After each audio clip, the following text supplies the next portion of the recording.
하여 주시옵소서. 사랑하는 예수님의 이름으로 기도합니다. 아멘. 우리 함께 내 주 하나님 넓고 큰 은혜는 같이 찬양하겠습니다. 같이 박수치며 찬양합니다. 내 주 하나님 넓고 큰 은혜는, 내 주 하나님 넓고 큰 은혜는 저 큰 바다보다 깊다. 너 곧 딴줄을 끌러 깊은 데로 저 한가운데 가보라. 언덕을 떠나서 장파에 배 띄워 내 주 예수 은혜의 바다로 내 맘껏 져가라. 왜 너 인생은 언제나 거기서 저 큰 바다 물결 보고 그 밑 모르는 깊은 바다 속을 한 번 헤아려 안 보나. 언덕을 떠나서 장파에 배 띄워 내 주 예수 은혜의 바다로 내 맘껏 져가라. 많은 사람이 얕은 물가에서 저 큰 바다 가려다가 찰싹거리는 작은 파도 보고 마음 약하여 못 가네. 언덕을 떠나서 장파에 배 띄워 내 주 예수 은혜의 바다로 내 맘껏 져가라. 자, 곧 가거라. 이제 곧 가거라. 저 큰 은혜 바다 향해. 자, 곧 내 너를 저 깊은 데로 가라. 망망한 바다로 언덕을 떠나서 장파에 배 띄워 내 주 예수 은혜의 바다로. 네, 1절 한 번 더 고백합니다. 내 주 하나님, 내 주 하나님 넓고 큰 은혜는 저 큰 바다보다 깊다. 너 곧 딴줄을 끌러 깊은 데로 저 한가운데 가보라. 언덕을 떠나서 장파에 배 띄워 내 주 예수 은혜의 바다로. 네, 4절 고백합니다. 자, 곧 가거라. 자, 곧 가거라. 이제 곧 가거라. 저 큰 은혜 바다 향해. 아멘. 자, 곧 내 너를 저 깊은 데로 가라. 망망한 바다로 언덕을 떠나서 장파에 배 띄워 내 주 예수 은혜의 바다로 내 맘. 언덕을 떠나서 언덕을 떠나서 장파에 배 띄워 내 주 예수 은혜의 바다로 내 맘껏 져가라. 아멘. 찬양의 고백처럼 정말 주님의 은혜의 바다 가운데 풍덩 빠지는 우리가 되길 원합니다. 우리 다음으로 나의 만족과 유익을 위해 정말 내 안에 가장 귀한 것은 주님을 알밈을 고백하는 시간입니다.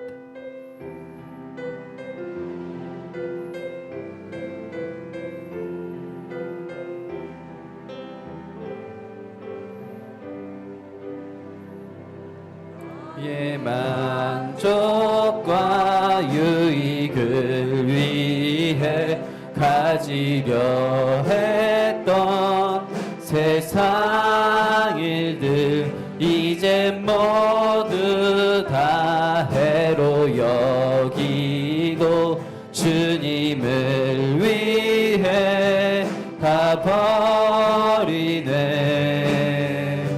내 안에 가장 귀한 건 주님을 알미라. 모든 것 것 되시며 의와 기쁨 되신 주 사랑함이. 처음부터 한 번 더 고백합니다. 나의 만족과 유익을 위해 가지려 했던 세상 일들 이제 모두 다 해로 여기고 주님을 위해 다 버리네. 아멘. 내 안에 가장 귀한 것 주님을 알미라. 모든 것 되시며 의와 기쁨 되신 주 사랑함이. 내 안에 가장 귀한 것, 내 안에 가장 귀한 것 주님을 알미라. 모든 것 되시며 의와 기쁨 되신 주 한 번 더 고백합니다. 내 안에 가장 귀한 것, 내 안에 가장 귀한 것 주님을 알미라. 모든 것 되시며 의와 기쁨 되신 주 사랑합니다. 나의 주. 주님 말씀하시면,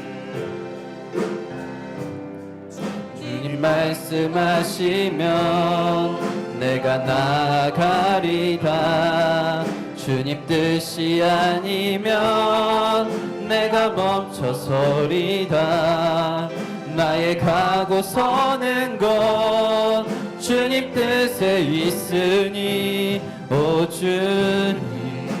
나를 한 번 더 고백합니다. 주님 말씀하시면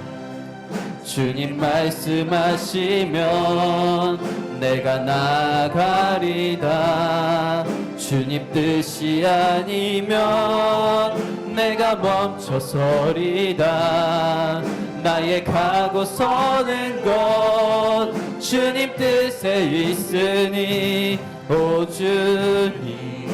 나를 이끌 뜻하신 그곳에 나 있기 원합니다. 이끄시는 대로 순종하며 살리니 연약한 내 영혼 통하여 일하소서. 주님 나라와 그 뜻을 뜻하신 그곳에 나 있기 원합니다. 이끄시는 대로 순종하며 살리니 연약한 내 영혼 통하여 일하소서. 주님 나라와 한 번 더 고백합니다. 뜻하신 그곳에 나 있기 원합니다.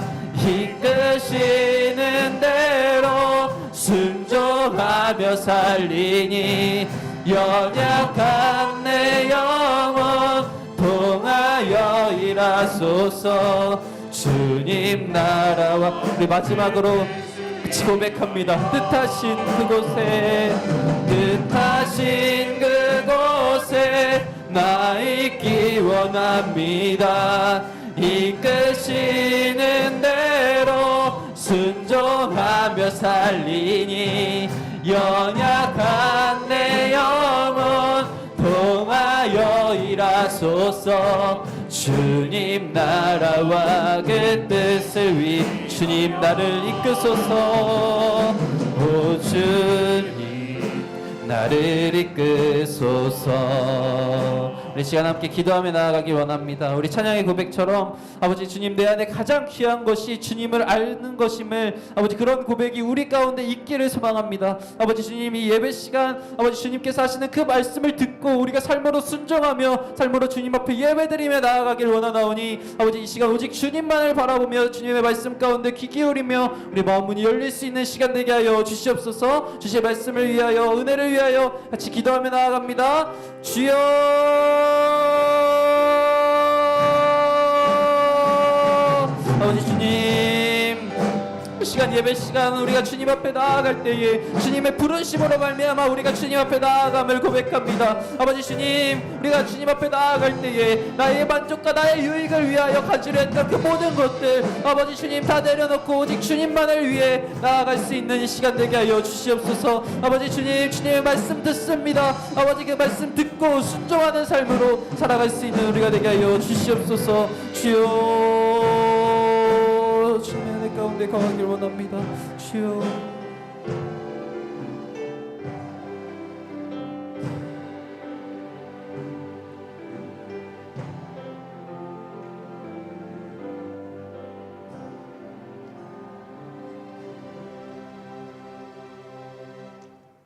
많은 사람들이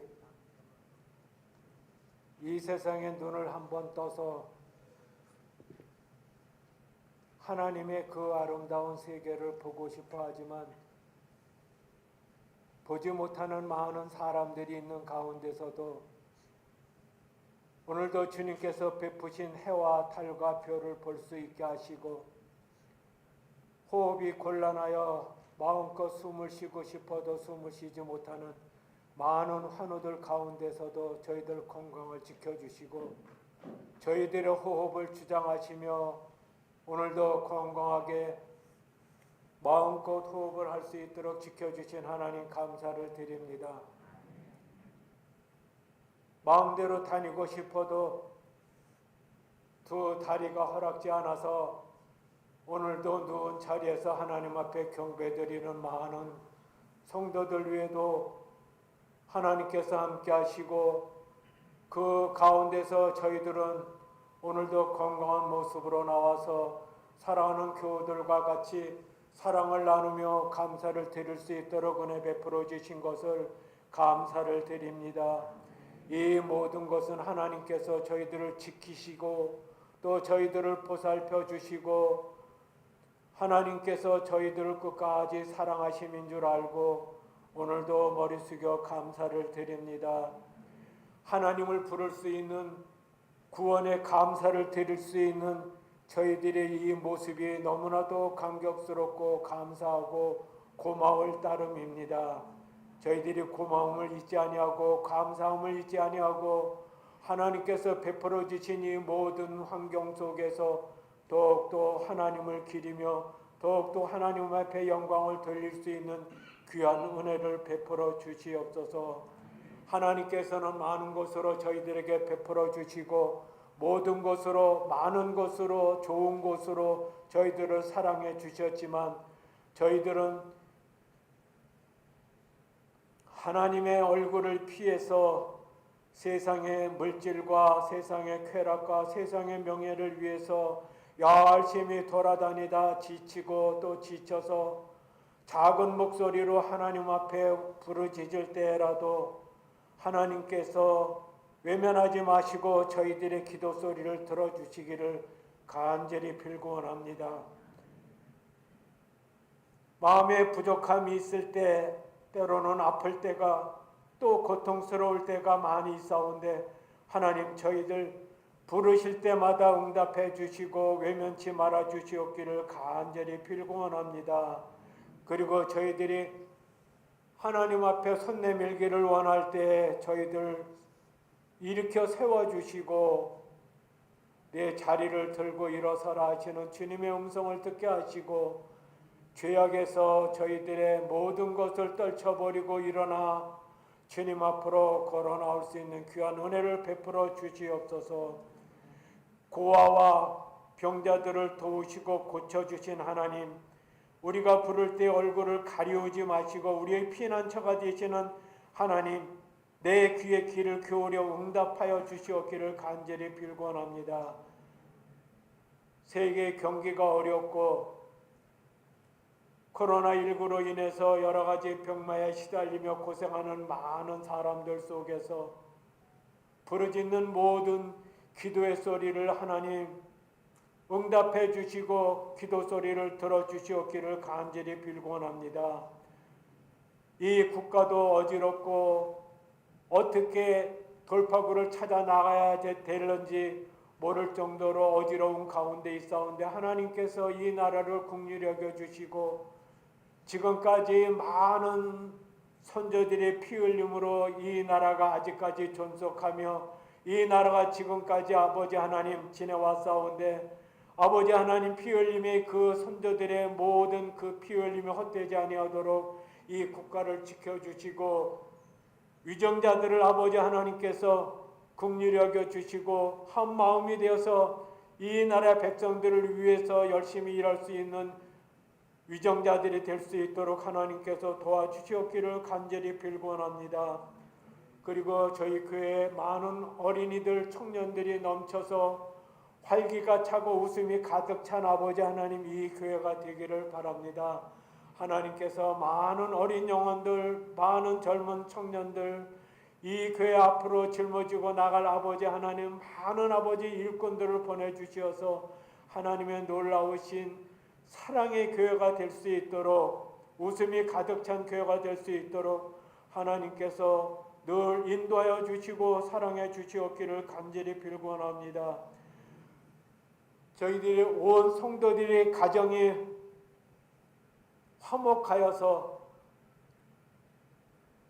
세상에 믿지 않는 자들이 볼 때에 화목한 가정을 보며 그 가정에 기쁨이 넘치는 것을 보며 전도를 받을 수 있는 귀한 은혜를 베풀어 주시고 서로 사랑하며 서로 도와주며 서로 우애하는 아버지 하나님 귀한 가정들 되어지기를 바라며 교회 나와서도 모든 성도들의 얼굴이 밝고 환하며 사랑이 넘치는 아버지 하나님 성도들이 되어갈 수 있도록 저희들 마음속에 주님께서 임재해 주시고 늘 동행해 주시고 저희들이 배반하고 저희들이 때로 주님을 잊어버리며 때로는 아버지 하나님 주님을 향해서 손가락질하며 배반할지라도 하나님 결코 저희들에게 모든 잘못을 돌리지 마옵시고 아버지 하나님께서 저희들의 기도를 들어주시고 저희들의 어리석음을 아버지 하나님 인정해 주시고 위로해 주시고 용서하여 주셨기를 간절히 빌곤합니다.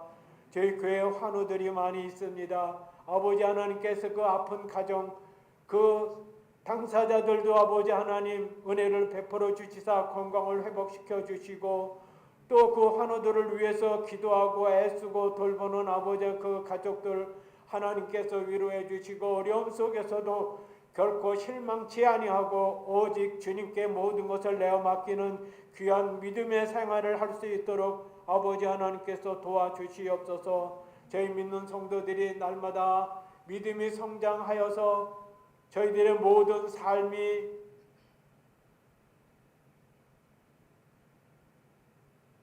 하나님 보시기에 자랑스럽고 사랑스러워져 갈 수 있는 귀한 은혜를 베풀어 주시옵소서. 저희 청년들 이제 말씀 축제로 너희 함께 하느니라는 제목으로 말씀 겨울 축제를 가질 때 하나님께서 큰 은혜를 내려주시고 큰 변화를 받아서 하나님의 귀한 일꾼으로 꿋꿋이 장성해 나갈 수 있도록 도와주시옵기를 간절히 빌곤하며 장명의 집사 어머님 별세로 인해서 준비하고 기도하는 모든 상가의 절차를 하나님께서 지켜주시며 인도해 주시어서 모든 일들이 주 안에서 무사히 잘 마칠 수 있도록 지켜주시고 은혜로 붙들어 주시옵소서. 오늘 말씀을 전하실 목사님에도 함께 하시며 항상 그 말씀을 통해서 저희들이 변화받기 위해 늘 기도하고 묵상하고 따라가는 귀한 은혜를 저희들에게 허락해 주시옵기를 간절히 빌곤하며 사랑 많으신 주 예수 그리스도의 이름 받들어 감사기도 드리옵나이다.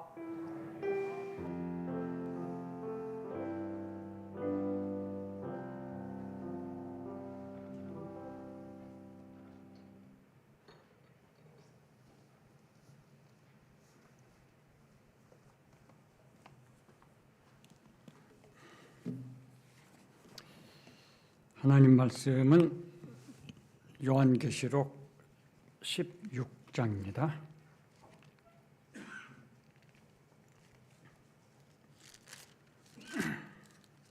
(16장) 4절부터 16절까지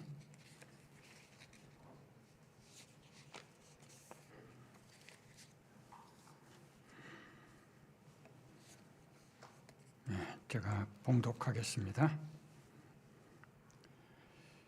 셋째 천사가 그 대접을 강과 물 근원에 쏟음에 피가 되더라. 내가 들으니 물을 차지한 천사가 이르되 전에도 계셨고 지금도 계신 거룩하신 이여 이렇게 심판하시니 의로우시도다. 그들이 성도들과 선지자들의 피를 흘렸으므로 그들에게 피를 마시게 하신 것이 합당하나이다 하더라. 또 내가 들으니 제단이 말하기를 그러하다. 주 하나님 곧 전능하신 이시여 심판하시는 것이 참되시고 의로우시도다 하더라. 넷째 천사가 그 대접을 해에 쏟음에 해가 권세를 받아 불로 사람들을 태우니 사람들이 크게 태움에 태워진지라. 이 재앙들을 행하는 권세를 가지신 하나님의 이름을 비방하며 또 회개하지 아니하고 주께 영광을 돌리지 아니하더라. 또 다섯째 천사가 그 대접을 짐승의 왕좌에 쏟으니 그 나라가 곧 어두워지며 사람들이 아파서 자기 혀를 깨물고 아픈 것과 종기로 말미암아 하늘의 하나님을 비방하고 그들의 행위를 회개하지 아니하더라. 또 여섯째 천사가 그 대접을 큰 강 유브라데에 쏟으매 강물이 말라서 동방에서 오는 왕들의 길이 예비되었더라. 또 내가 보매 개구리 같은 새 더러운 영이 용의 입과 짐승의 입과 거짓 선지자의 입에서 나오니 그들은 귀신의 영이라. 이적을 행하여 온 천하 왕들에게 가서 하나님 곧 전능하신 이의 큰 날에 있을 전쟁을 위하여 그들을 보우더라.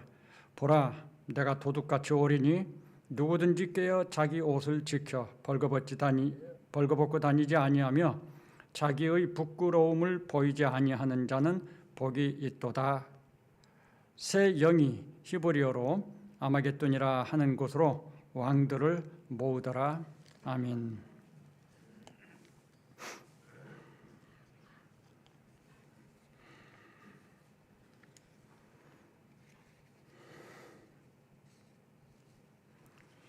지난주로 해서 이 대접의 이야기를 끝냈다고 생각을 했는데 그렇지 않았던 것 같아요. 또 말씀을 주시는 것을 보니까요. 예전에 이제 우리 집 저희 아내와 더불어서 의견이 다르고 그래서 그것이 말다툼이 되고 그래서 싸우게 되고 저녁 때 자기 전에 그렇게 싸웁니다. 그럴 때가 꽤 있었어요. 근데요, 그렇게 싸우고 나서 잠을 자려면 잠이 잘 안 오더라고요.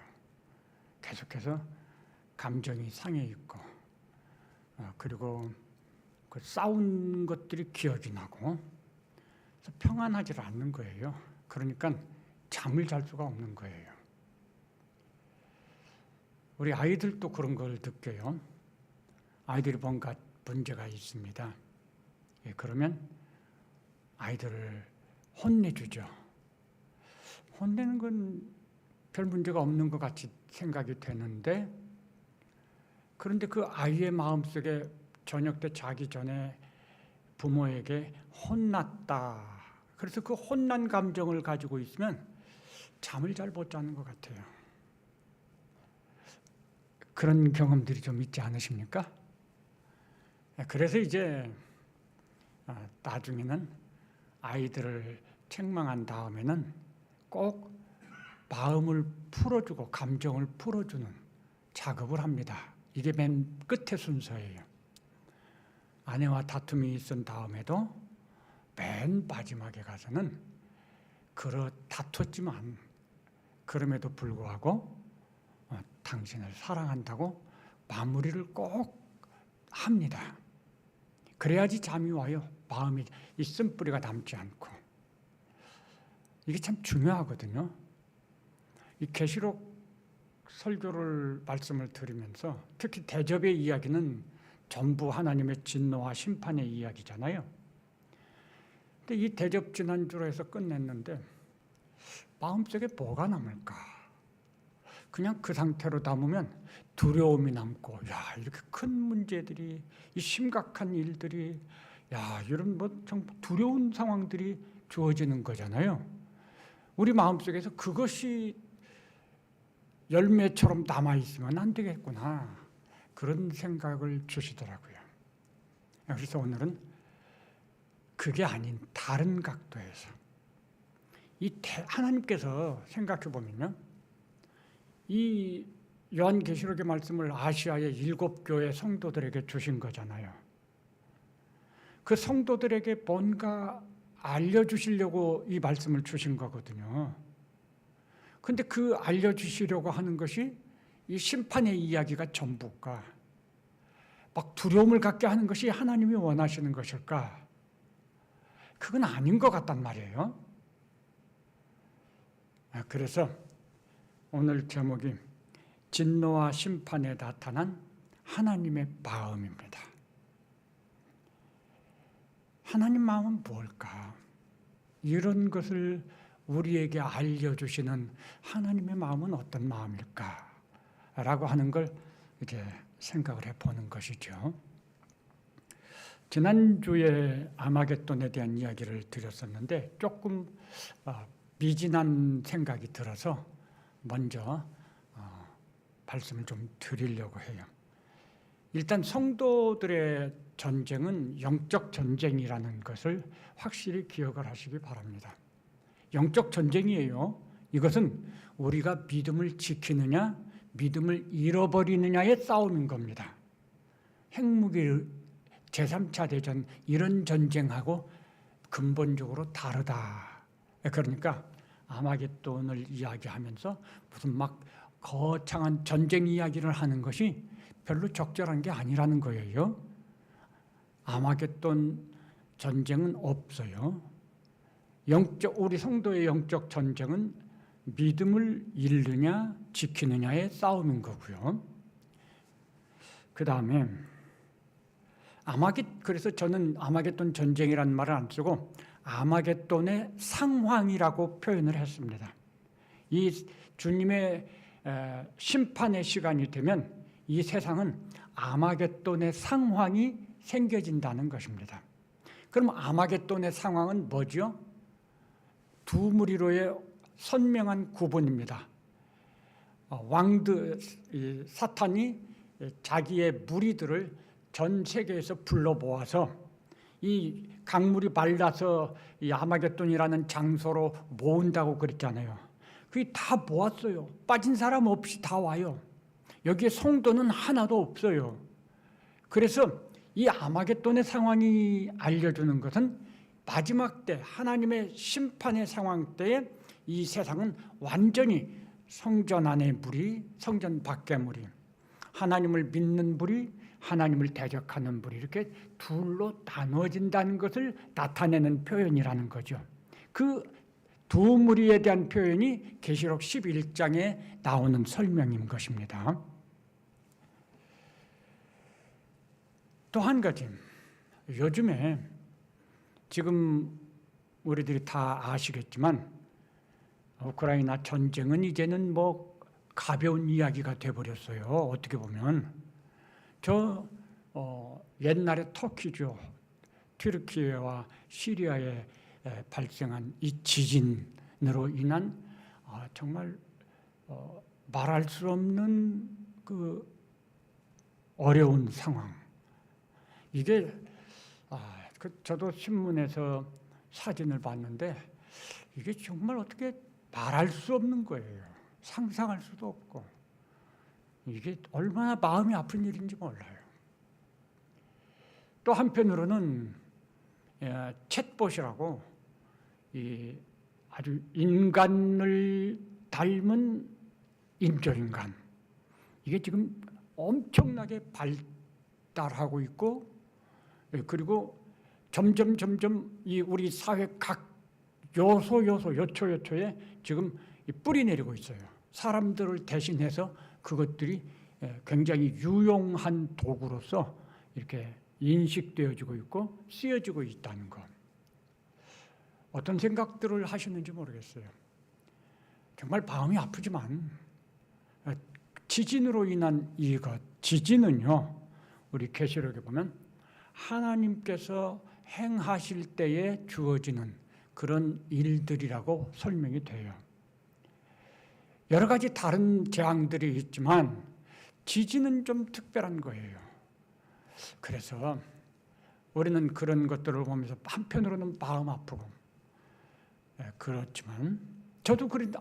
오늘 우리 목사님이 딱 제 마음에 있는 질문을 그렇게 설교 시간에 하시더라고요. 하나님, 이게 도대체 왜 이러십니까? 이걸 어떻게 이해를 해야 됩니까? 저도 수없이 많이 그 문제를 질문을 하면서 고민을 했어요. 대답은 마땅치 않죠. 하나님이 그것에 대해서 이렇다 저렇다 말씀해 주지 않으셨습니까? 그런데 저는 한 가지 생각을 하기를, 그래, 지금이 과거 여태까지 있었던 재앙들보다 한 단계 더 커진 재앙이라고 할 수 있다면 그게 뭘 의미할까? 이제는 자연 환경에 주어지는 재난 이후에 오는 재앙이 주어지는 것이고, 그렇다면 한 발걸음 더 마지막 시간으로 가까이 다가가는 것이라고 생각할 수 있을까? 지금 그렇게 저 나름대로 한번 생각을 해보는 중입니다. 이게 지금 가고 있는 걸 보여주는 것일까? 더 가까워졌다는 걸 보여주는 것일까? 이 AI라고 하는 챗봇의 이야기는 어떤 생각을 하냐면요, 인간 문명은요, 그게 인간을 위한 것입니다. 하나님을 위한 것이 아니고. 그래서 인간 문명의 극도의 발달은요, 그것이 발달하면 발달할수록 하나님을 멀리하게 되어 있습니다. 하나님 의지하지 않고 하나님 뜻대로 살지 않고 인간이 주인이 되고 인간이 자기의 만족을 위해서 모든 걸 주장하려고 하는 그런 마음, 그게 인간 문명과 연결되어 있어요. 문명의 끝은 그렇게 가도록 되어 있다는 거죠. 그런 점에서 유심히 한번 살펴볼 수 있으면 좋을 것 같아요. 그건 제 생각이 아니고요, 성경에서 보여주는 문명 발달의 역사라는 게 그 방향으로 가더라라고 하는 것을 저는 생각하고 말씀을 드린 것입니다. 자, 지금 이 세상은 그렇게 점점 변해가고 있어요. 방향으로 나아가지는 거죠. 모으더라의 의미가 뭘까요? 하나님의 큰 나라에 있을 전쟁을 위하여서 모으더라. 이게 뭘까? 사탄이 자기 추종자들을 다 모았다는 거거든요. 왜요? 하나님의 큰 나라에 있을 전쟁, 즉 하나님의 심판을 대항해서 한번 해보겠다는 거죠. 지금 사탄의 마음은. 우리가 이렇게 문명도 발달하고 무기도 대단해지고 세상 권세를 꽉 잡고 있고 한번 버텨볼 만 하겠지. 혹시 그런 생각을 하고 있는 건 아닐까요? 그게 바로 인간의 교만이고 오만이죠. 그런 시간이 오려고 지금 이러는 것인가, 그런 생각을 해봤습니다. 말씀드린 것처럼 대접의 이야기는 자칫 잘못하면 두려움의 함정에 빠질 수가 있습니다. 그래서 이 대접을 설명할 때 있는 그대로 다 우리한테 그냥 설명하고 나면 남는 게 그거예요. 두려움. 이거 엄청나구나.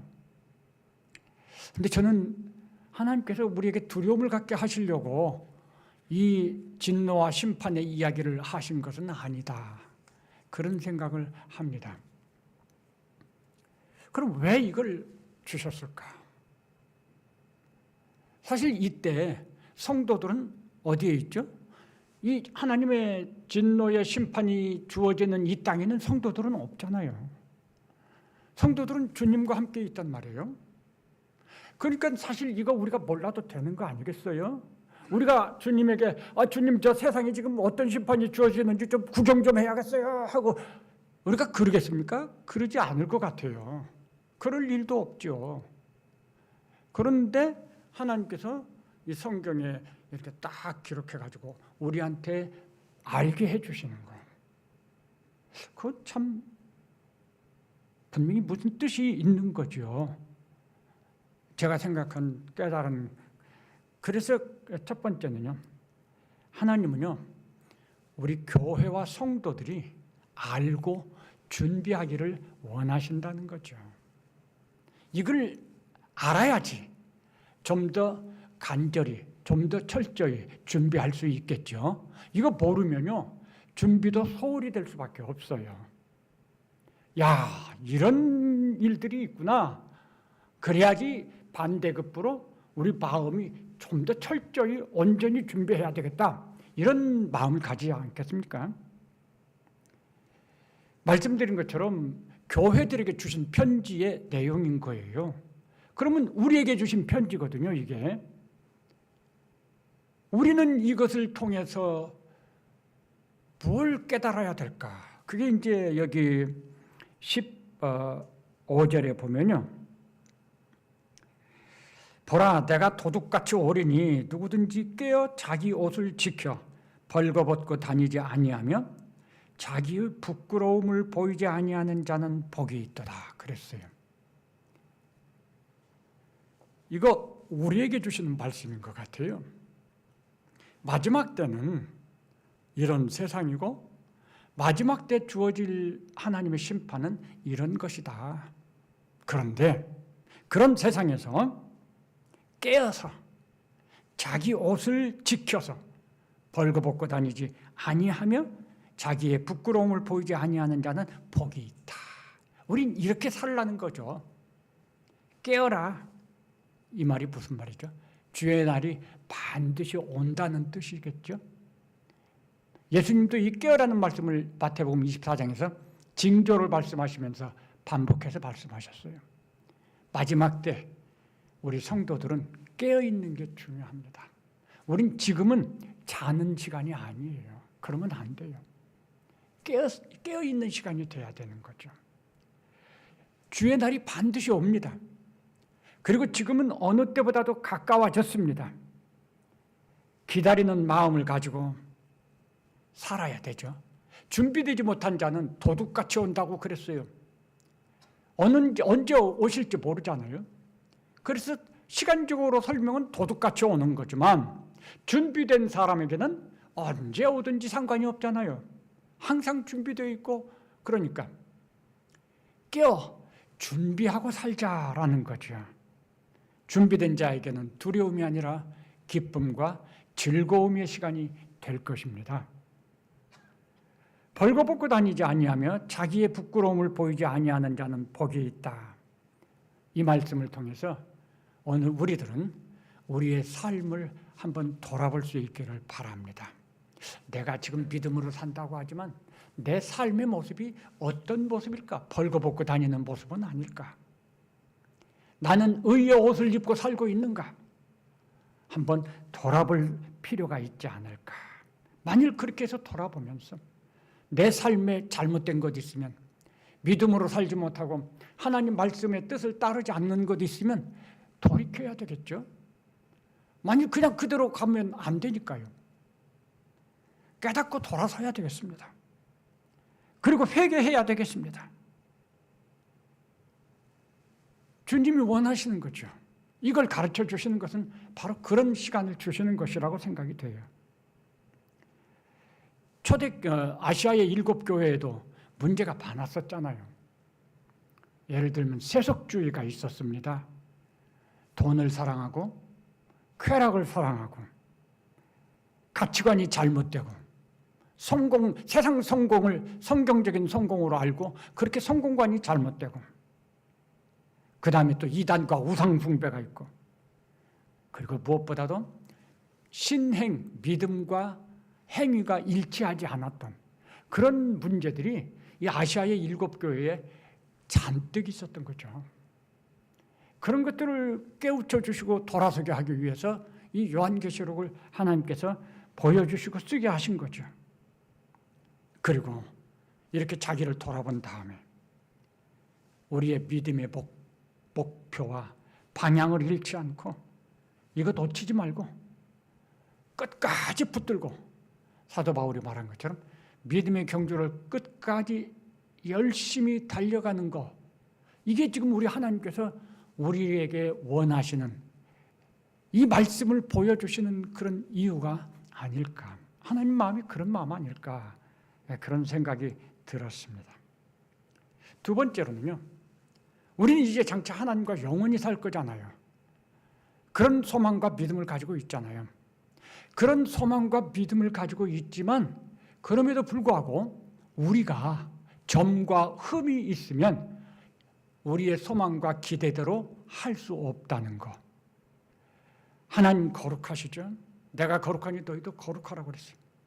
하나님은 빛이시라 그에게는 어두움이 전혀 없다고 하셨어요. 그 날이 됐을 때 예수 그리스도를 우리가 마주 대할 것을 소망한다면 주님이 깨끗하신 것처럼 누구든지 자기를 깨끗하게 한다고 그랬어요. 하나님께서 이 말씀을 우리에게 주시는 그 마음에는, 그리고 이 대접의 이야기 같은 이런 진노와 심판의 이야기들은 하나님과 영원히 함께 하려면 죄로부터 자기를 깨끗하게 해야 된다는 거예요. 이 심판의 이야기가 뭡니까? 죄를 미워하시는 걸 알려주시는 거예요. 죄에는 크고 작은 게 없어요. 많고 적은 게 없어요. 죄는 하나님이 싫어하시고 미워하시는 거예요. 죄가 있으면 하나님과 함께 할 수 없어요. 온전히 거룩하시니까 우리가 온전히 거룩하게 되든지 해야만 되는 거죠. 그래서 말씀, 이 진노와 심판의 이야기, 이것들은 우리에 대해서 죄에 대한 경각심을 더 높여주고 하나님과 영원히 살 소망을 가진 우리는 자기를 깨끗하게 하기 위해서 그만큼 더 그 방향으로 달려가야 된다. 이런 걸 가르쳐 주시는 게 아닌가. 왜 하나님께서 이 마지막 심판 때 이 세상 만물을 다 그냥 불태우시고 변혁시키실까요? 그것은 정결케 함입니다. 재창조, 깨끗하게 함. 하나님이 이 세상 만물을 깨끗하게 하는 이유는요, 하나님 나라에서 하나님과 함께 영원히 살 우리들이 다시는 죄에 오염된 환경 속에서 살지 않게 하시기 위한 거죠. 마치 에덴 동산의 삶이 그런 거예요. 하나님 우리에게 주시려고 하는 건 그런 세상인 거죠. 그런 세상에 들어가서 살 우리가 죄가 우리 안에 남아있다, 흠이 남아있다, 그래가지고는 곤란할 것 같아요. 우리들의 마음속에서 이걸 보면서 내가 하나님 죄를 미워하시는 거구나. 죄가 있어가지고는 하나님 나라에 들어가는 것에 대해서 정말 분명하게 점검을 해야 되는 거구나. 경각심을 갖고 자기를 깨끗하게 하기 위해서 우리 삶을 관리하고 가꾸어 가야만 된다는 거죠.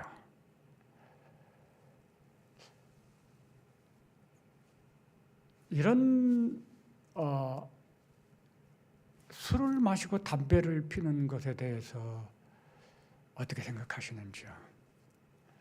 성경에 술 마시는 것에 대해서, 담배 피는 것에 대해서 말씀 없잖아. 그게 뭐 문제가 돼. 그거 보고서 죽는 것도 아니고 다 하고 하는데. 그렇습니다. 그러면 성경이 그것에 대해서 그래, 그 괜찮아라고 말씀하시는 건가요? 저는 그렇지 않다고 봐요. 우리 하나님 온전히 거룩하신 분이죠.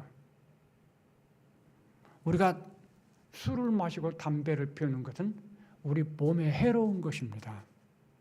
우리 정신에도 해로울 수가 있고요.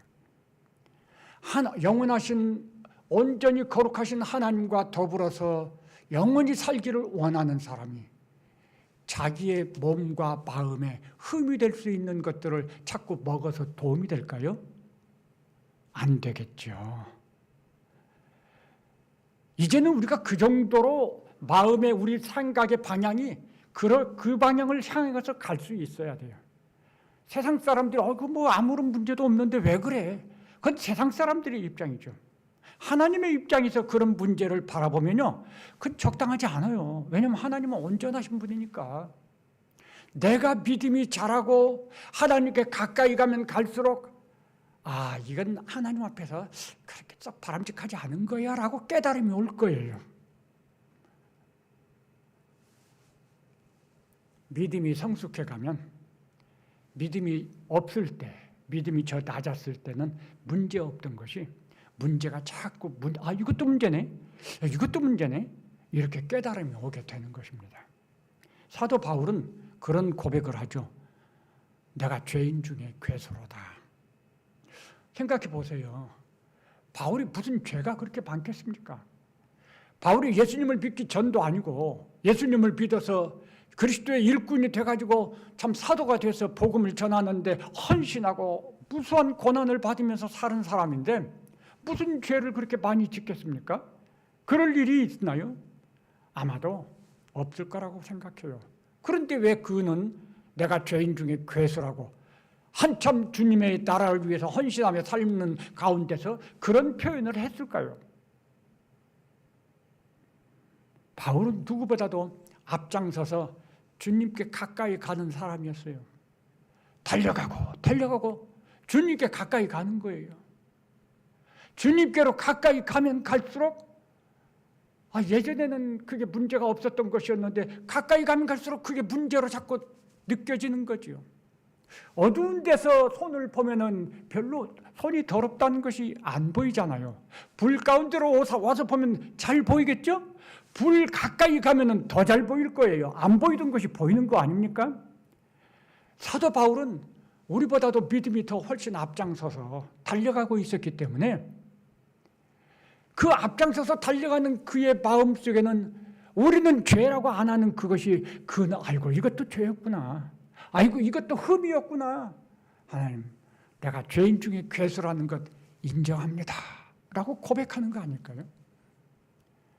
우리의 믿음이 그렇게 달려가지고 세상이 주장하는 그 주장에 따르지 말고 하나님 앞에서 하나님이 기뻐하시는 나의 모습은 어떤 것일까를 생각하면서 거기에 맞춰야 되는 거죠.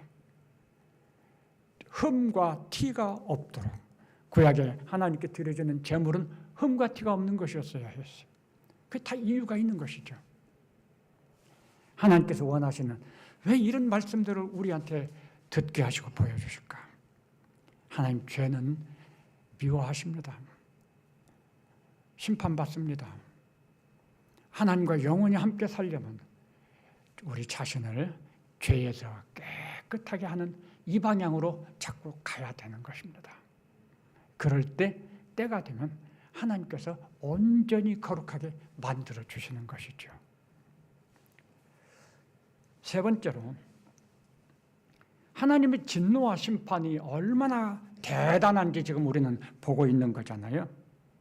그런데 뒤집어서 말하면요, 하나님의 진노와 심판은 바로 우리에 대한 하나님의 사랑이라는 거예요. 사랑이 크면 진노도 크다고 노하심도 커요. 저는 이 대접의 말씀에서 하나님의 사랑을 느꼈습니다. 왜 이렇게 엄청난 진노를 일으키시는가? 왜 그래요? 성도들 때문에 그래요. 성도들은 하나님의 자녀 아닙니까? 성도에 대한 크신 사랑 때문에 성도가 고난을 받고 피 흘리는 것을 하나님께서는 엄청난 진노로 그것을 대하시는 거예요. 충분히 이해가 가시지 않습니까? 보좌 앞에 유리바다가 있는데 그 유리바다가 불이 가득 찬 것 같은 유리바다라고 그랬잖아요. 이 불이라고 하는 게 나타나는 게 뭘까? 하나님의 마음을 나타내는 거 아닐까요? 하나님의 마음은 두 방향으로 가요. 성도들을 향해서는 뜨거운 사랑으로 가득 찬 마음이겠죠.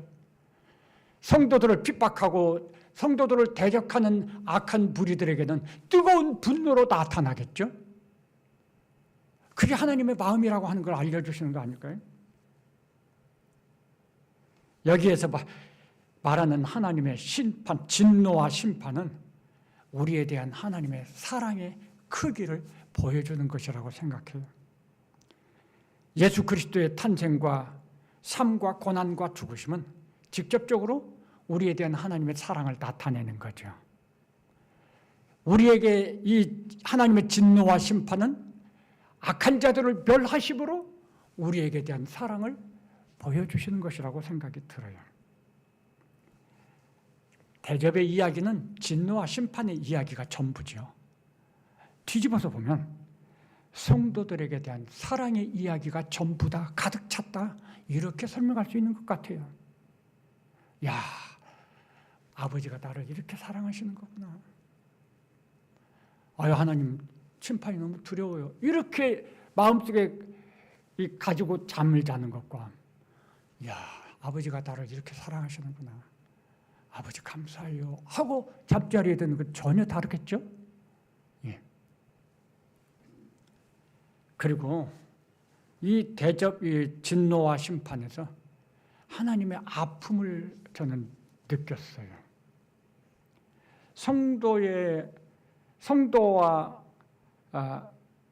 하나님의 자녀와 백성들이 세상에서 큰 환난과 핍박을 당하는 거잖아요, 마지막 때. 그것을 지켜보시는 하나님의 마음이에요. 우리 가족 중에 누가 정말 어려운 질병에, 어려운 상황에 처해서 고통하는 것을 보면 옆에서 지켜보는 가족의 마음 편하지가 않죠. 오히려 더 아픔이 있어요. 어떤 아기가 하나 있었어요. 이 아기가 세상에 태어나면서 심장에 병이 있었습니다. 그럼 100% 죽는 거예요. 그런데 이 아기를 수술을 하기 시작합니다. 얘가 세상에 태어나서 한 살도 되기 전에 한 번에 다 심장을 수술할 수가 없어가지고 한 6, 7번을 나누어서 수술을 반복해서 했습니다. 그 부모가 전화를 했어요. 목사님, 사모님, 우리 아이가 지금 이렇습니다. 기도해 주세요. 얼마나 참 마음의 염려와 근심으로 가득 차 있었으면 저희에게까지 부탁을 했을까. 저희도 기도했어요. 지금 그 아이가 다 낫고 건강하게 자라고 있어요. 근데 이 아이가 그렇게 아픈 수술하는 그 기간 동안에 엄마는 교회 다녔지만 남편은 믿지 않는 분이었어요. 근데 그 과정에서 예수님을 믿고 신앙생활을 시작하게 됐어요. 지금은 교회에 다 열심히 다니는 그런 가정이 됐습니다. 하나님께서 왜 그렇게 하셨을까? 하나님 그 가정을 사랑하시고 구하시려는 마음이 있었죠. 그 이유 아니라면 그렇게 하실 일이 없지요. 그런데 그렇게 심각한 상황 속에 들어가야지 그 남편이 자기를 꼬꾸라뜨리고 하나님 앞에 엎드릴 수 있을 것 같았던가 봐요. 그런데 그 부모의 마음이 그 아기를 보면서 정말 어땠을까 싶어요. 그게 갓난아기인데. 그런데 부모의 마음만 아팠느냐? 아니죠. 그걸 보시는 하나님의 마음은 더 아팠을 거예요. 하나님 그런 분이신 거예요.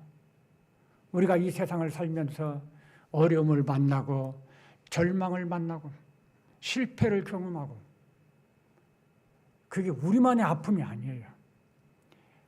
하나님 지금이라도 일어나서 그냥 해결해주고 싶고 막 원수를 때려 눕히고 싶으시겠죠. 그런데 하나님 그렇게 안 하세요. 우리는 과보호가 있지만 하나님은 과보호가 없으세요. 왜?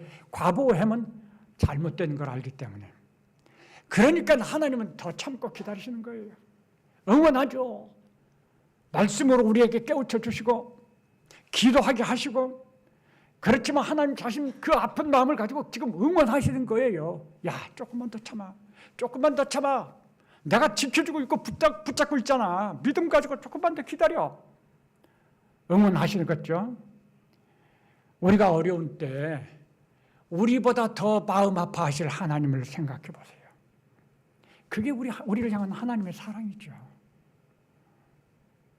제가 어렸을 때 아프면요, 저는 잠들어 있어도 저희 어머니는 주무시지 않더라고요. 밤새 제 곁에서 물수건 해가지고 머리에 얹고 그리고 기도하고 계시더라고요. 하나님 그러지 않으시겠는가 말입니다. 얼마나 우리 하나님이 고통당하시고 있을까. 그거 생각하면 우리가 우리에게 주어지는 삶의 시련들을 조금은 더 잘 참아낼 수 있지 않을까 싶어요. 그게 하나님 사랑이에요. 그리고 하나님은 인내하시는 거죠. 하나님이 우리들만 인내하라고 하는 게 아니고요. 하나님 자신이 직접 인내하고 계시는 거예요. 하나님은 전능하시니까 지금이라도 하실 수 있죠. 그런데 하나님 인내하셔요. 그 마음을 억제하시고 한 사람도 잃어버리지 않기 위해서 누가복음 15장에 둘째 아들이 집을 나갔을 때 언제 어디서 뭘 하는지 어떻게 사는지 언제 올지 아무것도 모르잖아요. 그런데 그 아버지 문 앞에 나가서 아들이 돌아오기를 한없이 기다리잖아요. 우리 하나님 마음이 그런 마음인 거예요. 인내하고 또 인내하고. 그 뭐 바보 같은 어떻게 보면 그렇게까지 하실 일이 있나 싶은데 우리 하나님 그렇게 오래 참으신다. 우리만 하나님 내가 언제까지 참아야 되나요? 우리 그래요. 우리는 그만큼 조급해요. 내가 참는 것이 뭐 대단하게 큰 것처럼 생각하죠. 아니에요. 하나님 더 오래 참으셔요. 한 생명도 잃지 않기를 원하십니다. 우리의 믿음이 온전해지기까지 기다려 주시는 거예요.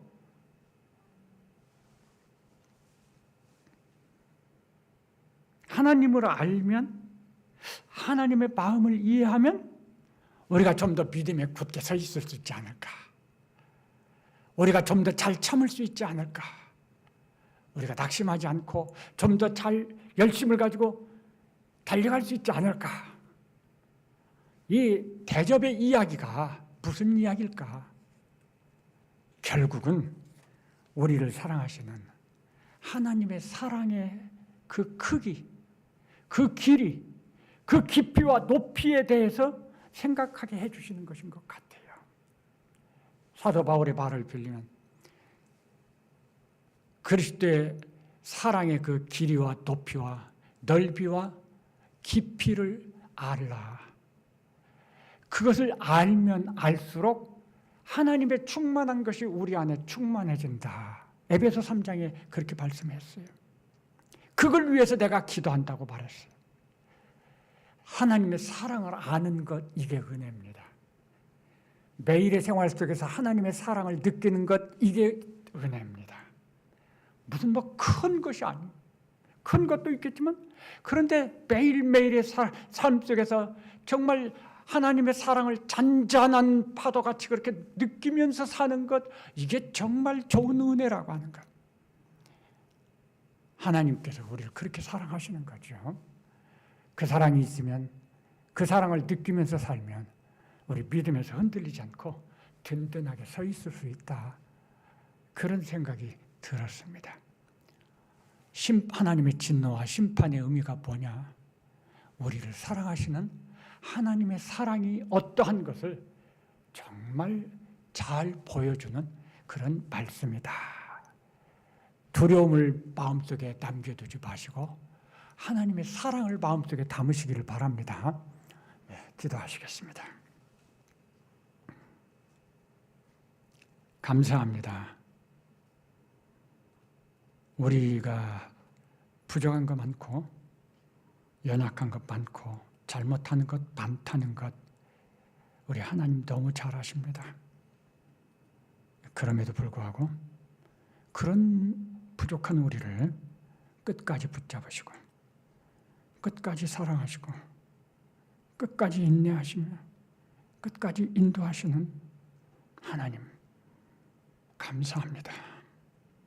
하나님의 사랑이 얼마나 큰지 다시 한번 느끼고 깨닫습니다. 우리가 고통당할 때 하나님 우리보다 더 큰 고통을 당하시고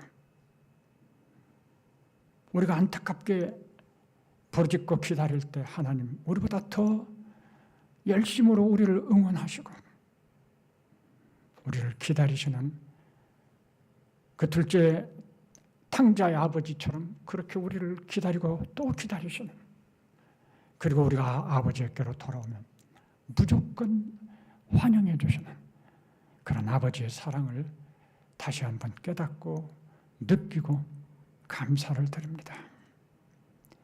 우리의 삶 속에 있는 이 아버지의 사랑이 우리의 삶의 원동력이고 지혜고 능력이 되어서 우리가 달려갈 길 끝까지 믿음으로 잘 달려가는 귀한 은혜 가지게 하여 주시옵소서. 감사드립니다. 예수님 이름으로 기도합니다. 아멘. 지금은 우리 구주 예수 그리스도의 은혜와 하나님 아버지의 크신 사랑과 성령 하나님의 감화, 감동, 충만 교통하시며 하나님의 사랑으로 마음에 채우고 날마다 믿음으로 달려갈 것을 결심하는 우리 모든 성도들과 그 가정과 또 우리 성산교회 의회 그리고 어려운 세상 속에서 믿음으로 살 것을 소원하고 다짐하는 모든 성도들 의회 지금부터 영원까지 함께 계실지어다. 아멘.